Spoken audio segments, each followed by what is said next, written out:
여러분, 사막에 사는 혹시 동물 중에 여러분 혹시 아는 가장 먼저 생각나는 동물 있나요? 낙타요? 그리고 뭐라고 하셨죠? 사막여우. 사막이 들어가니까 사막여우. 예, 맞 사막여우나 낙타 같은 동물들은 사막에 잘 적응해서 사는 동물입니다. 근데 여러분 혹시 낙타가 원래는 뜨거운 열대 지방이나 사막에 살지 않았다는 것을 알고 있습니까? 생물학자들은 원래 낙타는 북미 초원지대에 살고 있었다고 합니다. 그런데 빙하기가 왔을 때 무서운 어떤 그 짐승들, 낙타는 자기 보호 본능이 없어요. 보호할 수 있는 어떤 능력이 없습니다. 그래서 자기를 해치는 짐승들을 피해서 어, 아시아 쪽으로, 유라시아 쪽으로 건너오게 됩니다. 그리고 그 다음에 자리를 잡은 것이 그 빙하기에 시베리아와 북극권에 자리를 잡습니다. 그래서 원래 낙타는 추운 지방에 살도록 적응된 삶을 살았습니다. 지금도 낙타가 가지고 있는 특징은 사막에서 살도록 만들어진 것이 아니라, 어이구, 우리 강아지가 안 아파할 텐데. 예, 예. 괜찮습니다. 이제 애가 아프니까 잘 좀 달래주시기 바랍니다. 낙타가요, 낙타가 가진 모든 신체 조건이 사막에서 잘 적응하도록 만들어져 있잖아요. 근데 사실은 이것이 추운 지방에서 잘 적응하도록 변화된 특징을 그대로 가지고 온 거예요. 낙타가 털이 있거든요. 추운 지방에서 추위를 견딜 수 있도록 털이 있었습니다. 그리고 낙타 등에 뭐가 있나요? 혹이 있죠. 혹 안에 뭐가 들어있어요? 아직도 이렇게 말하는 사람도 있군요. 지방입니다, 지방. 그거 자른다고 해서 마시는 물이 나오지 않습니다. 그냥 죄 없는 낙타를 해하지 마시기 바랍니다. 그 지방 덩어리는 추운 지방에서 오래오래 견딜 수 있도록 적응한 결과였습니다. 낙타는 발이 넓어요. 그래서 모래에 빠지지 않습니다. 그것은 눈밭에 빠지지 않도록 발이 넓도록 넓게 적응한 것입니다. 그러니까 무언가의 이유에 기후, 낙타는 습한 것이 싫대요. 그래서 기후나 또는 천적에 의해서 쫓겨 가장 천적이 없는 곳으로 이동을 했는데 그곳이 지금이 어딘가요? 사막인 것입니다. 그렇게 보면 낙타는 사실은 약점이 많고 위기가 많았지만 그 약점 때문에 살아남게 된 존재인 것 같습니다. 가끔 위기를 직면할 때마다 우리는 그런 생각을 합니다. 지금 유럽, 프랑스나 영국 이런 나라는 다시 사회가 재봉쇄되는 것 같습니다. 미국은 어떻게 될지 대선을 앞두고 있는데 어떻게 될지 알 수가 없습니다. 우리나라도 세 자릿수로 늘었다고 해도 그래도 세계에서 다시 조명받고 있는 나라 아닙니까? 우리나라가 왜 이토록 코로나19에 잘 대응할 수 있는가를 생각해 보면 우리도 낙타 같은 과정을 겪었습니다. 어떤 일이 있었습니까? 우리는 사스, 신종플루, 메르스 같은 굉장한 고통을 우리가 받았죠. 그때 우리가 잘 배우고 훈련하고 준비해서 제도부터 시스템을 준비해가지고 지금 우리가 이만한 문제를 잘 극복할 수 있는 단계가 이른 것이 아닌가 생각됩니다. 지금 우리나라는 어찌됐건 3만 불이 넘는 경제적으로는 선진국 반열에 이르렀습니다. 과거 IMF가 아니었다면 우리가 지금 이토록 더 나은 성장을 할 수는 없었을 것입니다. 여러분, 낙타의 특징 중에 하나가 더 있는데요. 낙타는 또 특별한 특징이 있습니다. 다른 대부분의 동물들은 태양을 마주보지 않습니다. 태양이 있으면 등을 져서 태양을 보지 않으려는 본성이 있습니다. 여러분 혹시 태양을 바라보면서 태양과 눈싸움 해본 적 있으세요? 여러분 예전에 어렸을 때는 해본 적 있죠. 태양과 눈싸움 해가지고 이겨본 사람이 있을지 모르겠습니다만 태양과 눈싸움을 하지 않아요. 아마 어렸을 때 그냥 어린 마음에 했을지 몰라도 우리는 누구라도 해를 등지거나 해를 가립니다. 근데 유일하게 낙타의 특징 중에 하나는 해를 정면으로 응시하고 해를 바라본다는 거예요. 당장에는 고통스럽습니다. 얼굴이 따갑고. 그런데 해가 비치지 않는 반대쪽에 있는 몸을 수분과 온도를 차갑게 유지할 수 있답니다. 그래서 당장에는 고통스러워도 길게 보면 낙타는 고통을 견디며 해를 바라보는 것을 배우게 되었습니다. 사랑하는 성도 여러분, 우리도 이런 삶의 이런 지혜를 배울 수 있기를 소망해 봅니다. 오늘은 느헤미야서를 읽었습니다. 느헤미야서는 리더십의 보고입니다. 특별히 우리가 읽었던 6장은 그 중에서도 위기의 리더십, 위기에서 어떻게 리더십을 발휘할 것이며 극복할 것인가입니다. 그래서 오늘 설교 제목도 위기를 극복하는 믿음입니다. 느헤미야에 대해서 조금 생각해 봅시다. 느헤미야는 바사, 페르시아의 아닥사스 왕의 주관, 술 맡은 관리였습니다. 그는 매우 신망이 두터운 사람이었습니다. 왕이 절대적으로 신뢰한 사람이었어요. 예전에 보면 임금님 앞에서 그 은수저로 독이 있는지 확인하고 음식을 먼저 먹어본 사람을 뭐라고 불렀습니까? 기미상궁이라고 했고 또 뭐 수락관이라고 해가지고 막 이렇게 하잖아요. 굉장히 중요하고 임금님이 신뢰하는 이들만 거기에 모아놨죠. 이가 술 맡은 관원이라는 것은 고대에는 임금과 지도층에 대한 도구로 암살이 많았기 때문에 음식과 음료를 철저하게 관리를 했어요. 그래서 가장 신뢰하는 사람을 맡겼습니다. 요즘으로 말하면 세상에서도 그리고 직장 상사에게서도 왕에게도 절대 신뢰를 받고 믿음으로 하나님께 인정받는 몇 안 되는 그런 분이 바로 느헤미야였습니다. 저와 여러분이 하나님과 세상에서 같이 인정받는 은혜가 있기를 바랍니다. 우리 자녀들에게 그런 은혜가 있기를 바랍니다. 그것이 우리의 소망이죠. 그런데 이 느헤미야는 애국심이 굉장히 뛰어난 사람이었어요. 어느 날 느헤미야가 고향의 소식을, 예루살렘의 소식을 누군가로부터 전해 들었습니다. 근데 그 소식이 너무너무 충격적이었어요. 그 소식을 듣고 펑펑 울고 맙니다. 통곡하여 울었습니다. 그리고 식음을 전폐하고 금식하였다고 했습니다. 얼굴이 수척해졌습니다. 여러분도 우리도 그런 적 있죠? 여러분 어떤 신문이나 사진 한 장 때문에 울어본 적 있죠? 너무 불쌍해가지고, 너무 안타까워가지고. 느헤미야가 그 당시에는 신문이나 또는 사진이 없었기 때문에 그 전해준 사람의 소식을 듣고 그렇게 울었습니다. 잠을 못 자고 금식하며 여러분 기도했더니 얼굴이 수척해졌죠. 왕 앞에 서니 왕이 걱정하는 거예요. 느헤미야야, 너에게 무슨 고민이 있느냐? 말해 보아라. 내가 도와줄 수 있으면 도와주겠다. 하니 느헤미야가 자기가 밥을 먹지 못하고 통곡할 수밖에 없었던 이야기를 하게 됩니다. 여러분 그 이야기는 어떤 이야기인가요? 예루살렘 성은 다 회파되었고 짐승이 그 길을 다니며 성문은 무너지고 불타 없어졌으며 그 무너진 성문과 성벽을 넘어 이방 약탈자들이 약탈을 하고 그리고 그들은 당하면서 배고프고 멸시와 천대를 당하며 피눈물을 흘리며 살고 있는 동족의 소식을 왕에게 알렸습니다. 왕이 듣다 보니까 너무 안타까운 거예요. 그래서 내가 너를 위해서 무엇을 할 수 있겠느냐? 내가 무엇을 해줄까? 물어보니까 느헤미야가 제가 가서 그 성벽을 재건하고 성문을 다시 세우며 백성들의 삶을 돌볼 수 있도록 백성들이 스스로 설 수 있도록 도와줄 수 있기를 소망합니다. 라고 이야기를 한 것입니다. 그러니까 왕이 아닥사스다 왕이 너의 소원을 들어줄 테니 나도 너를 잃기는 싫구나. 영원히가 아니라 기한을 정해줄 테니 그 기한 안에 가서 성벽을 재건하고 성벽을 세우고 백성들을 강건하게 하고 돌아오도록 하여라. 그리고 내가 모든 것은 지원해 주겠다. 이게 원래 우리가 읽지 않는 느헤미야의 1장의 이야기입니다. 근데 문제는 여러분 지금 성벽이 무너지고 예루살렘이 멸망하고 유다가 멸망한 지 한 70여 년 정도 됐거든요. 이 무너진 성벽과 이 성문은 70년 동안 지금 재건이 안 된 상태에 있는 거예요. 그 땅에도 여러분 남은 사람이 있었는데 왜 70년 동안 성벽을 재건하지 못했을까요? 느헤미야는 그게 궁금했어요. 그리고 내가 가면 그 기한 안에 생각해 보세요. 사람 모으고 그다음에 벽돌 찍어내고 그리고 인원수 계산하고 날수 계산하면 뭐 3달이면 3달, 6개월이면 6개월, 1년이면 1년, 2년이면 2년. 여러분 공사 기간을 계산할 수 있잖아요. 나는 할 수 있다는 자신감이 있었을 것입니다. 근데 막상 부임해 보니까 일이 진도가 나가지 않는 것입니다. 지지부진한 거예요. 느헤미야도 절망하고 좌절했습니다. 그리고 오늘 우리가 성경 읽다 보면 여러 가지 많은 이야기를 하는데 저는 느헤미야서를 읽을 때마다 눈물이 납니다. 이유를 모르겠어요.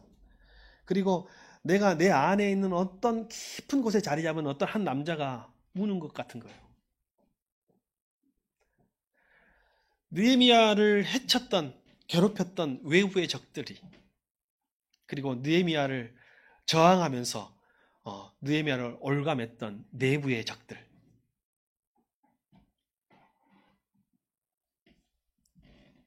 여러분, 느헤미야는 왜 그렇게 고난과 어려움에 봉착했을까요? 자, 한번 봅시다. 느헤미야는 어떤 위기가 있었는지. 느헤미야는요, 먼저 이방인들이 그날 원래 예루살렘과 유다 지역을요, 이방인들이 다스리고 있었어요. 이방인 총독, 도비야, 산발랏이 관리들입니다. 페르시아 정부가 세운 사람들이에요. 이 사람들이 예루살렘을 관할하고 있었는데 지금 새로운 총독이 온 거예요. 그러니까 자기 기득권을 뺏기기 싫으니까 예루살렘과 유다인들이 결집하지 못하도록 끊임없이 방해하고 있었어요. 그리고 계속해서 느헤미야를 공격하고 있습니다. 그래서 성벽 재건을 방해하고 느헤미야를 음해하고 백성들을 갈라치게 하는 외부의 적이 있었어요. 그리고 내부에도 적이 있습니다. 내부에도. 무슨 적이에요?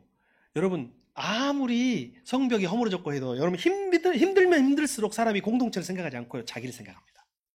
그잖아요. 여러분, 남들 생각할 여력이 없어요.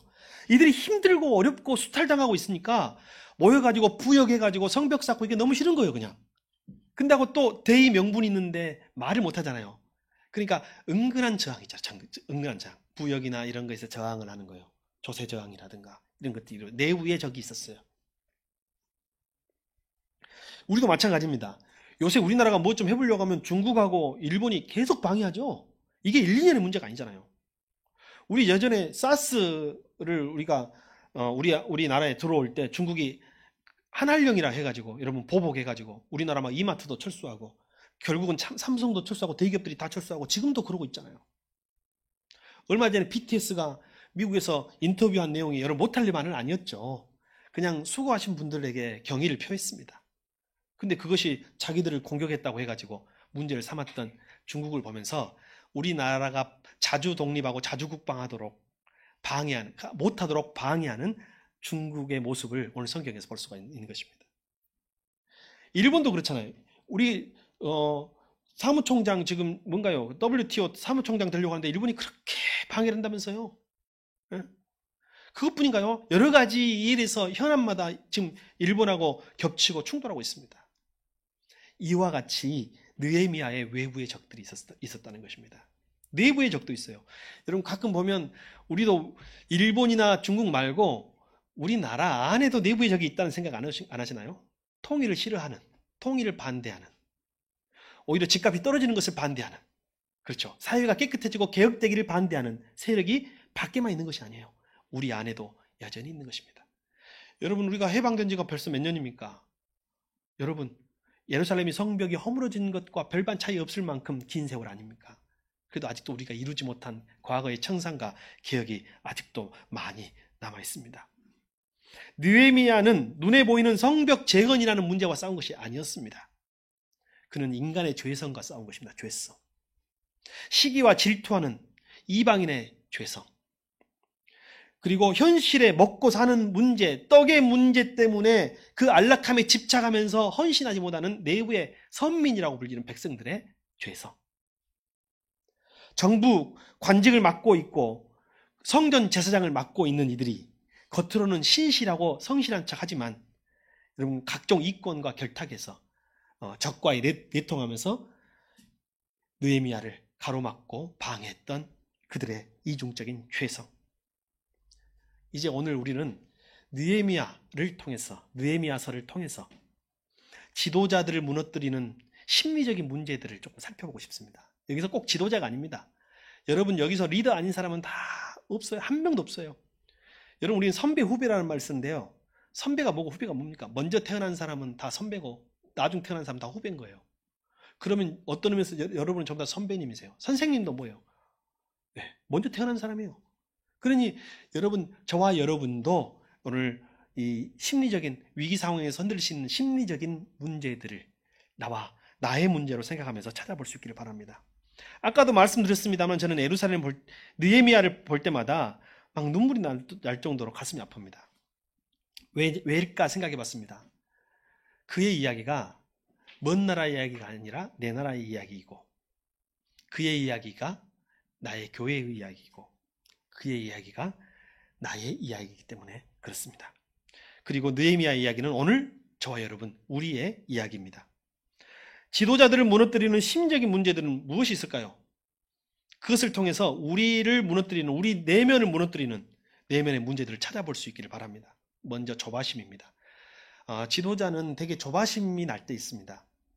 시간에 쫓기고 어떤 기간에 쫓기고 어떤 양의 어떤 그 수준에 쫓깁니다. 성경을 한번 찾아보겠습니다. 느헤미야의 마음을 한번 읽어보겠습니다. 느헤미야 6장 1절과 2절. 자, 시작.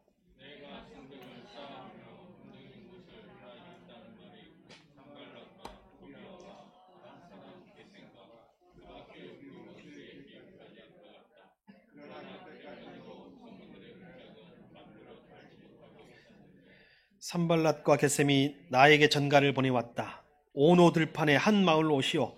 거기서 좀 만납시다. 나는 그 말 속에 그들이 나를 해치려는 흉계가 있는 줄 알았으므로. 자, 여러분 산발랏과 도비야 이름을 잘 기억하십시오. 느헤미야서 끝날 때까지 나오는 이름입니다. 이들이 이방의 적들입니다. 그리고 이들이 내부에 간첩들을 심어놓고 지금 느헤미야를 음해하고, 첫 번째는 음해하고 그리고 암살하고 그리고 유다 공동체를 무너뜨리려고 하고 있습니다. 먼저 이들이 지금 계속해서 방해를 안 되니까 결국은 느헤미야를 아마 암살할 계획을 먼저 세웠던 것 같습니다. 가장 쉬운 방법이죠. 사람이 없는 평지. 그렇잖아요. 여러분 성 안에서는 사람이 있으니까 사람이 없는 평지로 그를 유인해내가지고 불러내가지고 그를 감쪽같이 사고사로 위장해서 죽이고 유다 공동체를 탁 덮어버리려고 하는 거예요. 오노 평지, 오노 들판. 오노는 우리한테는 안 좋은 기억이 있습니다. 여러분 기억하실지 모르겠습니다. 오노는 다 안 좋은 기억이 있어요. 그런데 느헤미야는 나가지 않았습니다. 근데 여러분 오라고 할 때 그냥 오라고 했겠어요? 도와준다고 했을 거예요. 우리 와서 오노 평지에서 협상을 합시다. 당신이 성벽을 짓는다면 우리가 돈을 좀 도와주겠어. 물질로 좀 도와주겠어. 사람을 좀 대주겠어. 기간을 좀 당길 수 있도록 해주겠어. 그러니까 우리랑 협상합시다. 할 이야기가 있어. 이렇게 불렀을 거예요. 근데 여러분 저하고 협상하면 돼요? 안 돼요? 안 돼요. 조바심이 나면요, 인간의 조바심은요 저하고 협상하게 만듭니다. 그런데 느헤미야는요 할 일과 하지 않을 일을 알았어요. 느헤미야가 왜 조바심이 없었겠어요? 자기는 왕한테 기한을 정해 듣고 기한 안에 이 일을 완성하고 돌아가기로 한 사람이에요. 그 정해진 기간이 다가오고 있어요. 지금 거의 다 해가지고 성문만 달면 된 상황이에요. 6장에서는. 근데 그 성문을 못 달고 있어요. 그런데 도와준다고 하고 협조해준다고 하고 방법을 알려준다고 하는 그들이 아무리 적이라도 적의 도움이라도 좀 받고 싶지 않겠습니까? 근데 느헤미야는요 아닌 건 아닌 거예요. 자, 따라합시다. 아닌 건 아니다. 여러분 아닌 건 아닌 거예요. 원수들에게 손을 내밀지 않아요. 나가지 않습니다. 나가지 않아요. 이 산발랏과 도비야가 편지를 몇 번 보냈냐면 성경에 5번을 보냅니다. 서찰을. 그러나 나가지 않고 외교적인 언어로 거절합니다. 뭐라고 거절했어요? 이 일을 하느라 바빠서, 공사 중이라 바빠서 나아갈 수 없어. 그냥 속마음은 뭐예요? 너희들이 무슨 흉계를 꾸미고 있느냐예요. 여러분 절대 조바심을 내서는 안 됩니다. 우리가 조바심이 날 때가 많습니다. 제가 그 자녀들을 향해서 조바심이 날 때가 있습니다. 그 이때 그걸 해야 되는데 이 나이 때는 요만큼 해야 되는데 할 때가 있습니다. 물론 그것도 필요합니다. 근데 여러분 자녀를 다 어느 정도 키우신 분들에게 여쭤보고 싶습니다. 자식 내 마음대로 되든가요? 안 되든가요? 그냥 제가 대답하겠습니다. 잘 안 됩니다. 조바심이다. 그러나 부모는 자식에게 조바심이 나요. 리더는 그 일에 있어서 조바심이 납니다. 산발랏과 도비야는 이 느헤미야를 조바심 나게 만들었습니다. 사람이 조급해지면 적과도 타협하게 됩니다. 여러분 조바심에 우리나라 대통령들은 조바심에 쉽게 빠집니다. 제도적인 문제가 있다고 저는 생각합니다. 헌법을 바꿔야 돼요. 우리나라 5년 단임제를 하고 있죠. 그냥 임기가 정해져 있고 재임할 수 없기 때문에 내 임기 안에 이것을 다 끝내야 된다는 조바심이 있습니다. 맨날 욕먹는 사람들도 있지만 우리가 뭐 가까운 데 한번 찾아볼까요? 그 현직에 있는 분들을 이야기하면 또 정치적인 이야기가 될 수 있으니까 옛날 이야기 좀 해보겠습니다. 노무현 대통령 고졸 출신 사법고시 패스한 변호사 출신 대통령 아닙니까? 그는 자기 임기 동안에 부동산 문제를 잡고 싶어 했어요. 근데 여러분, 그 문제가 그렇게 쉬운 문제가 아니에요. 예루살렘 성벽 쌓는다고 했는데 유다 백성이 저항했어요, 안 했어요? 했어요. 부동산 문제는 저항이 있을 수밖에 없습니다. 길고 그렇게 크게 보면서 치밀하게 준비해야 합니다. 근데 조금 쉽게 생각했던 감이 있지 않을까? 내 임기 안에 그것을 하고 싶지 않았을까? 서민을 위해서는 필요하거든요. 노무현 대통령에게 아쉬웠던 게 뭐냐면 법 체계를 체계화하고 법을 개혁한다고 해서 사법 체계를 개혁한다고 해서 사법고시를 폐지한 것은 더 숙고했어야 되지 않을까 생각합니다. 왜냐하면 이제 그가 마지막 고졸 출신 법조인이었지 않았을까. 물론 가능성은 열려 있지만 말입니다. 그래서 자기 임기 안에 쫓기는 거예요. 여러분, 남북 문제가 1, 2년 안에 해결된 문제 아니잖아요. 방향은 맞습니다. 그러나 그 문제를 너무 조급하게 봐서는 아니 되겠다라는 생각을 하게 됩니다. 여러 진보 정부의 실패를 바라보면서 느낀 생각입니다. 그 다음 이명박 전 대통령도 조급함의 대명사입니다. 그는 자기 임기 안에 4대강을 하려고 했어요. 4대강을 완성하려고 했어요. 밀어붙였습니다. 그의 별명대로 불도저처럼 밀어붙였습니다. 그는 원래 대운하를 하려고 했으나 이름을 바꿔서 4대강이라고 해서 여러분, 그 결과로, 그 조그마함의 결과로 우리는 여름만 되면 록조라떼라는 신기한 환경에 직면하게 된 것입니다. 각종 이권 사업, 내 임기 때 해야, 내 임기 때 마무리해야 그 이권에 개입할 수 있었던 것 같습니다. 현 정부도 이제 문재인 대통령의 임기가 얼마 남지 않고 조금씩 다가오고 있습니다. 과거 대통령과 같은 조급함의 실수에 빠지지 않도록 기도합시다. 지혜가 더 필요할 것 같습니다. 여러분, 길게 보면 모두 필요한 문제입니다. 그러나 내 임기 중에 모든 것을 해결하려고 하는 조급함이 문제를 더욱 복잡하게 만들기도 합니다. 느헤미야도 왜 조급하지 않았겠어요? 그러나 느헤미야는 그 조급함이 있었지만 믿음으로 극복합니다. 그의 믿음은 시편 62편 5절이었습니다. 시작.